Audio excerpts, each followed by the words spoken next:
The ink is not coming out. You shake your pen, you try to write something on the back of your shoe. You take the pen apart. The tube has run dry.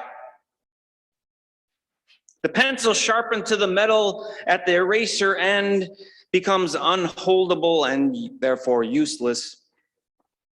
The yellow highlighter eventually dries out, even if you keep the cap on. The printer cartridge goes empty. Our immune system loses its once ripe vacciness.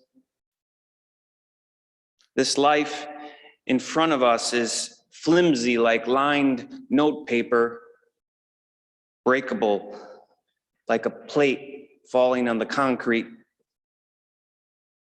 The colors in the sky fade and night comes. Impermanence is a troubling truth. The Buddha's final words express one of his main teachings. Impermanence is inescapable. Everything vanishes, and always too soon. But even the Buddha knew this teaching would ironically last. It is a quite simple and universal truth. Who here will deny the impermanent nature of everything? Yet we may still yearn for something eternal and timeless to hold on to. In the Hebrew scriptures, the prophet Isaiah says, all people are like grass, and all their glory is like the flowers of the field. The grass withers, and the flowers fall. But the word of the Lord endures forever. We may want nature to point us to some transcendent ground of being. We may want some word, some Tao, some God, some teaching, or some grand unifying permanent principle. But if we are honest, all we will see constant is change. Right before us is the slip of women's rights. After 50 years, it appears that Roe will be changing. Progress doesn't always progress. The pandemic wears us thin like the tread of high mileage tires slipping on the icy streets. Even the virus is not permanent. Those sneaky little devils. They change and move around our own immune systems. Omicron, however you pronounce it, Delta was so much easier. It's Greek to me. We are learning an ancient alphabet of pain and suffering. Some of us may get to experience a whole century of life, and we may see records break into 8 tracks into cassette tapes, tapes into shiny CDs, CDs skip ahead to MP3s, MP3s swim to streaming. But it's not just technology. We can shed our own garments like the Buddha and notice our old skin and remember what it used to be like. By examining our own flesh, we know we are undergoing a great change. Our bodies requiring more and more maintenance than a used old car. Soap disintegrates in the warm water of the faucet and falls off our hands. And in the best case scenarios, things get recycled. All things recycle, including us. Lakes dry up into clouds. Rivers change their course. Climate changes. Change here is a pretty optimistic word. Loss happens, and we lose. Not even the sun will rise and burn impermanently. Our warm star is really a grandchild of the universe's first stars, a third generational arrival. It started out as a supernova burst that plowed through a cloud of hydrogen and helium, compressing part of it until a denser mass exerted a stronger pull, rotating like a figure skater, hotter and denser until nuclear fusion took place. In time, the sun will implode and the temperature will substantially increase and then produce an outward swell, and its force will suck in Mercury, possibly Venus, and maybe even Earth. But don't worry, we have several billion years to prepare for that. Being sucked into the sun is the least of our problems. All things are impermanent, even the sun. But to have our sun for the foreseeable future is something we can rely on. It's no wonder that so many cultures had sun gods. Congregations come and congregations go. Congregants come and congregants go. Ministers come and ministers go. Some stay on and rest in sabbatical. In spring of 2020, I was telling you all we have a movable faith and spoke of the glories of an online church. Now I'm more concerned about what happens to a congregation that doesn't congregate. Our staff is diminishing. Attendance and membership are declining. Pledges are down. We have some tough budget decisions to make in the near future.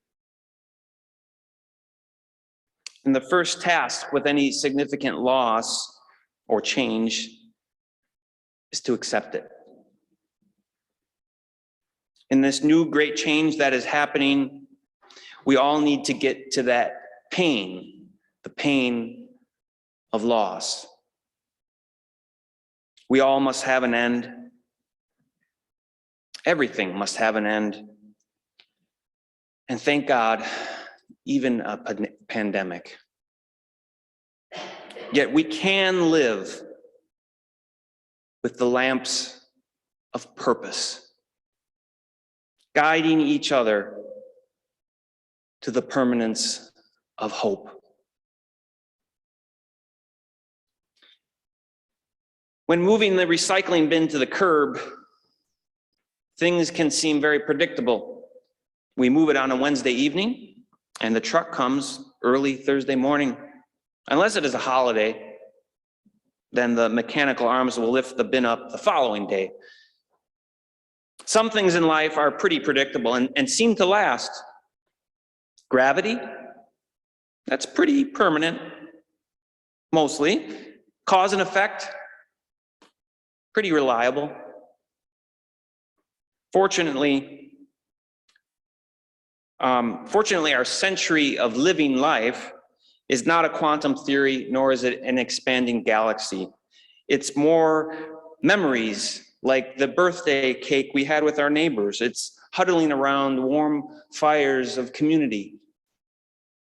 Yet the angles of light change each day. Our days are like breath. Subatomic particles like unpredictable traffic lights where everything vanishes. There is no stop sign to change. Know that impermanence is now, and that change can be beautiful. Let us not seek an eternal tomorrow as the subways of our cities flood. Who are we and our problems when you consider that we are on a minor planet orbiting around a below average third generational star in the aftermath of swelling space? On the scale of atoms and subatomic particles, everything appears to be going to the way of entropy, that is, unpredictable chaos. Again, luckily, we don't live in a quantum theory. We know the sun will faithfully rise for many, many years to come. And perhaps that's as permanent as things can get. A lotus throne with a heavenward pull may await us or not, but the wind of change will forever blow. Death unweaves the web of life. Flowers are deferred until after our last meal. Fruit denied, but peace can remain. Morale may sink and our feet may tire, but hope can remain. Broken oak leaves atop a thin layer of snow are as close as we can get to immortal moments.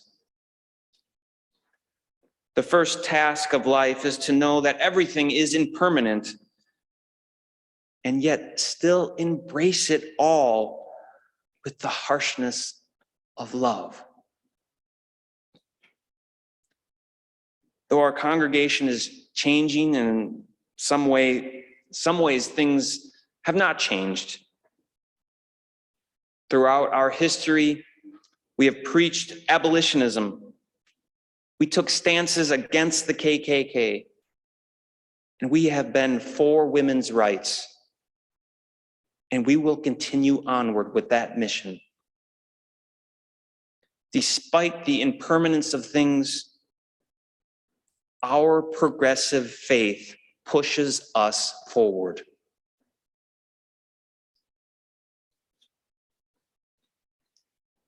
Problems arise when we expect our pens, pencils, and printers to be permanent.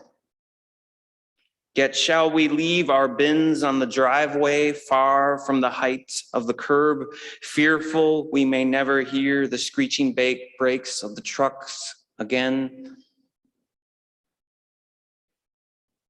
Let impermanence soak into you, knowing that all things end, including a pandemic. We are in one of those times where the whole world seems to be in entropy. But isn't that just the elemental forces of reality? The non-recycling bin ways of impermanence, change, and loss. The poet Mary Oliver writes, "How wonderful to be who I am, made out of earth and water, my own thoughts, my own fingerprints, all that glorious, temporary stuff. In the midst of loss and change, we can still recline and smile at the awkward unknownness before us. We can be lamps unto ourselves.